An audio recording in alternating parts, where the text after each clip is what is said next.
If I get 1,000 followers and 800 of them are other agents, Right. that's great. If the agents come back to me, it's because I'm doing something well, they respect it. When a consumer sees, hey, look at all these agents who follow what I do, I must be doing something right, then all of a sudden the consumer side of it will build up. So I think you've got to understand that the foundation isn't built off of the back of the people we hope to get eventually. It's the people who are watching us and either encouraging us or discouraging us from doing it. Both are good. Yeah.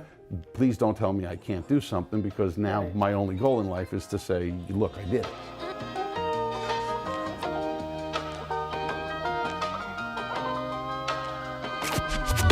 90% of the people that I follow or follow me are all in the same business, and it's the same shit every day. When you guys put something out, like get back in the car again, put the glasses on and start doing that. Even if it's 30 seconds. Hey, don't forget about us, we're still here. Later, next. It's like I told Corey, I said, you gotta find more of those jackass moments. Right. Like we put up the 2 posts on Instagram the other day with the stop sign. Now all of a sudden, now that I'm doing it, I see it everywhere. Yeah, I forget what the hell, see again, fell down the rabbit hole, don't have any clue what the hell I'm talking about. You gotta be you, and as long as you're out there, you're still showing up, and the more you're putting out, we were talking earlier, it's not so much about the hashtag strategy and everything else, it's strictly about volume. I wanna create some value, I wanna make myself laugh at myself, so people are engaged with that and say, this guy's an asshole or he's amusing. Right. The ones who think I'm an asshole, go away, I'm good with that. I can't be all things to all people.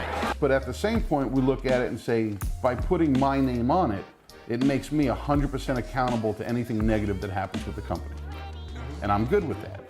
I'm looking to go marketing. We're a media company, we're an opportunity development company. We help transition people. We don't buy and sell shit. And that's why he's on the team, because you know what? The first showing does not exist physically. It's all online.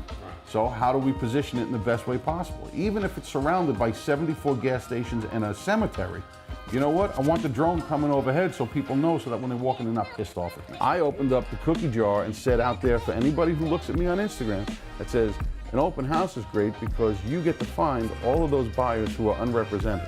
What's now led to what's an unrepresented buyer. Great, these are all opportunities for you to help people build a relationship while you're there. You're not there to sell that house, you're there to build relationships.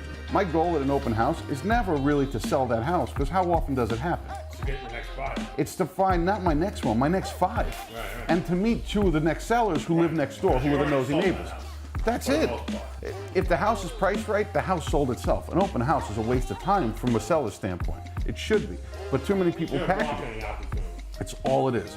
So I go in and capture all the data from everybody that's tied into their social media, so when they put their email address in, if that email address is tied to Facebook and Instagram, I got it all.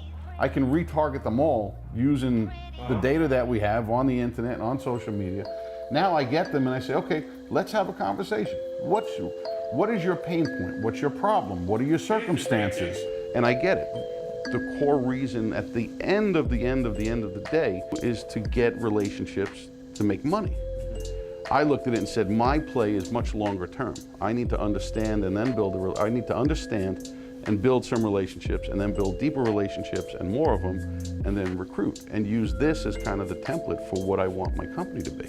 I want to build an organization where the people in our company all come to work to do the things that they love the most, and know that the things that they hate or they're not good at, even if they do like them, they can give to someone else, because if you don't, you're stealing their joy. I want to build a company where everybody, whether you're on payroll or 1099, doesn't matter to me. You're doing what you love to do and what you're best at.